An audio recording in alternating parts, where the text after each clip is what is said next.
Hi friends, this is RP. ఈరోజు మార్కెట్లో strong rally.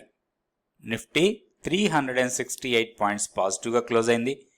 Bank Nifty more than 900 points పాజిటివ్లో close అయింది. So bank నిఫ్టీలో చూస్తే 2% పెరిగింది. నిఫ్టీ 1.64% పాజిటివ్గా క్లోజ్ అయింది. మన నిఫ్టీ 50 స్టాక్స్లో మ్యాక్సిమం స్టాక్స్ పాజిటివ్గానే ఉన్నాయి. ఓన్లీ 6 స్టాక్స్ మాత్రం నెగిటివ్లో క్లోజ్ అయ్యాయి. నెగిటివ్గా క్లోజ్ అయిన స్టాక్స్లో Sun Pharma, Power Grid, Hindalco, Coal India, NTPC, Tata consumer ఇవి మాత్రమే నెగిటివ్గా క్లోజ్ అయ్యాయి. దీంట్లో Sun Pharma and Power Grid result based effect కనిపించింది. సో మిగిలిన స్టాక్స్ అన్ని కూడా స్ట్రాంగ్ మొమెంటం చూపించాయి. మెయిన్గా అదానీ గ్రూప్ స్టాక్స్లో స్ట్రాంగ్ మొమెంటం కనపడింది. Adani Enterprises and Adani Ports. Adani Enterprises 7.8% పెరిగింది. అదానీ పోర్ట్స్ 4.73% పెరిగింది. తర్వాత LNT, M&M, Axis Bank, Eicher motor, Maruti ఇవన్నీ కూడా మోర్ దెన్ 3% పెరిగిన స్టాక్స్. తర్వాత చూస్తే Hero motor corp, UltraTech cement, Shriram finance, IndusInd bank, HDFC bank, ICICI bank, Titan, ONGC, Bharti Airtel ఇవన్నీ కూడా దాదాపుగా 2% పెరిగినాయి. మిగిలిన స్టాక్స్ అన్ని కూడా 1% కన్నా ఎక్కువ పెరిగిన స్టాక్స్. నెక్స్ట్ మనం టెక్నికల్గా చార్ట్ చూద్దాం నిఫ్టీకి. సో ఈరోజు మొమెంటం మాత్రం చాలా స్ట్రాంగ్ ఉంది. సో మనం గతంలో కూడా అనుకున్నాం మన కీ లెవెల్ కన్నా పైన ఉంటే మాత్రం మనం బై అండ్ డిప్స్ మోడ్లోనే ఉండొచ్చు అని. సో నిన్న కూడా కొంచెం మొమెంటం పాజిటివ్గానే ఉంది. నిన్న కూడా ఈరోజు ఓపెనింగ్ ఫ్లాట్గా ఓపెన్ అయింది. తర్వాత స్ట్రాంగ్ ర్యాలీ తీసుకుంది. ఒకటి reserve bank of India, government of ఇండియాకి పే చేసిన డివిడెండ్ ఎఫెక్ట్ కూడా మార్కెట్లో కనిపించింది అనొచ్చు. ఎందుకంటే పిఎస్యు బ్యాంక్స్లో స్ట్రాంగ్ మొమెంటం చూసాం. పబ్లిక్ సెక్టర్ బ్యాంక్స్ అన్నీ కూడా మ్యాక్సిమంగా పెరిగిన స్టాక్సే. And more over bank Nifty అంత పెరగడానికి కారణం బ్యాంకింగ్ స్టాక్స్. యాక్సిస్ బ్యాంక్ కానివ్వండి, ICICI bank, state Bank of India, Canara ఇవన్నీ కూడా పెరిగిన స్టాక్స్ కాబట్టి బ్యాంకింగ్ స్టాక్స్లో కూడా మొమెంటం స్ట్రాంగ్ ఉంది. అండ్ మెయిన్గా మనకి నిఫ్టీకి ఎక్కువగా కాంట్రిబ్యూట్ చేసిన స్టాక్స్లో టాప్ 2 తీసుకుంటే హెచ్డిఎఫ్సి బ్యాంక్ బాగా కాంట్రిబ్యూట్ చేసింది. తర్వాత రిలయన్స్. ఈ 2 స్టాక్సే మోర్ దెన్ 100 పాయింట్స్ నిఫ్టీకి కాంట్రిబ్యూట్ చేశాయి. నెక్స్ట్ ఇప్పుడు మనం టెక్నికల్ లెవెల్స్ చూద్దాం. సో ఆల్ టైమ్ హైలో క్లోజ్ అయింది అండ్ ప్రీవియస్ హైస్ని బ్రేక్ చేసింది. మనం గతంలో అనుకున్న రెసిస్టెన్స్ లెవెల్స్ ఇవి 22,775, 22,750 ఈ జోన్ టఫ్ అనుకున్నాం, కానీ దాన్ని ఈజీగా క్రాస్ చేసింది ఈరోజు. అండ్ క్రాస్ చేసిన తర్వాత ఇంత ర్యాలీకి షార్ట్ కవరింగ్ పెద్ద కారణం కావచ్చు. ఎందుకంటే ఏమైనా షార్ట్స్ ఉంటే మాత్రం ఇలాంటి బ్రేక్అవుట్స్లో అవన్నీ కూడా మ్యాక్సిమం కవర్ అయిపోతాయి. ఇప్పుడు మనకి ఈ ర్యాలీ ఎక్కడి వరకు వెళ్ళొచ్చు? 2 రెసిస్టెన్స్ పాయింట్స్ కనపడుతున్నాయి. 23,110 అండ్ 23,230 ఇవి 2 మనకి రెసిస్టెన్స్ పాయింట్స్ లాగా ఉంటాయి. ఈ 100 పాయింట్స్ జోన్ మాత్రం కొంచెం క్రిటికల్ జోన్ అనుకోవచ్చు. మన కీ లెవెల్ ప్రకారం మనం లాంగ్స్లో ఏవైతే ఎంటర్ అయ్యామో వాటన్నిటిని ఈ జోన్లో ప్రాఫిట్స్ కింద కన్వర్ట్ చేసుకోవచ్చు. మనం షార్టింగ్ కోసం చూడొద్దు. ఇప్పుడు ఇక్కడ మాత్రం ఓన్లీ ప్రాఫిట్ బుకింగ్ కోసం చూడాలి. పుల్ బ్యాక్స్లో బయింగ్ కోసమే చూడాలి. ఎందుకంటే మొమెంటం అప్ సైడే ఉంది కాబట్టి బై అండ్ డిప్స్ మోడ్లోనే ఉండొచ్చు. మన కీ లెవెల్ 22,430 చాలా కిందకుంది. ఇప్పుడు ఇమీడియట్ సపోర్ట్ పాయింట్స్ చూస్తే 22,830, దాని తర్వాత 22,750 ఇవి 2 డౌన్ సైడ్ సపోర్ట్ పాయింట్స్ లాగా ఉంటాయి. ఇవి 2 లెవెల్స్ రెసిస్టెన్స్ లాగా ఉంటాయి. సో లెవెల్స్ చూసుకొని మనం ట్రేడ్ చేసుకోవచ్చు. నెక్స్ట్ బ్యాంక్ నిఫ్టీ చూద్దాం.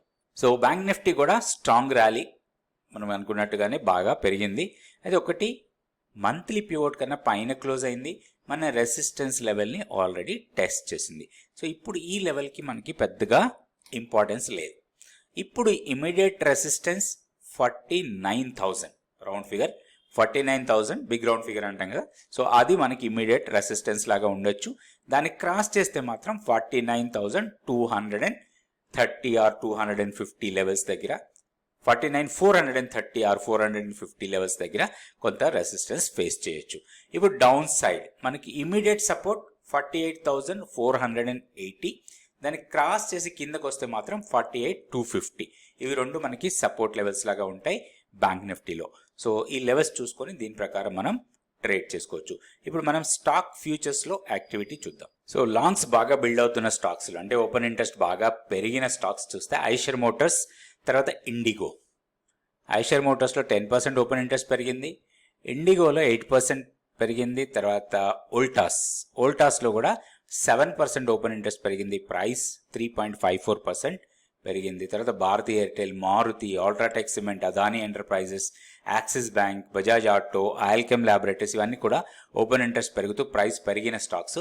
అయితే మనం షార్ట్ కవరింగ్ ఏవైతున్నాయో ఆ స్టాక్స్ చూద్దాం. మెయిన్గా ఈరోజు మనం షార్ట్ కవరింగ్ స్టాక్స్ చూస్తే టాప్లో ఉంది మెట్రోపాలిస్, తర్వాత State Bank of India, ICICI Bank, HDFC Bank, ONGC, Bajaj Finserv, Cipla, వాటన్నిటిలో కూడా కొంత షార్ట్ కవరింగ్ జరుగుతూ ఉంది. ఎందుకంటే ఓపెన్ ఇంట్రెస్ట్ తగ్గుతుంది, ప్రైస్ పెరుగుతుంది. సో వీటిలో నుంచే మనం 2 స్టాక్స్, అవి కూడా బ్యాంకింగ్ స్టాక్స్లో నుంచే ఈరోజు టెక్నికల్ లెవెల్స్ చూద్దాం.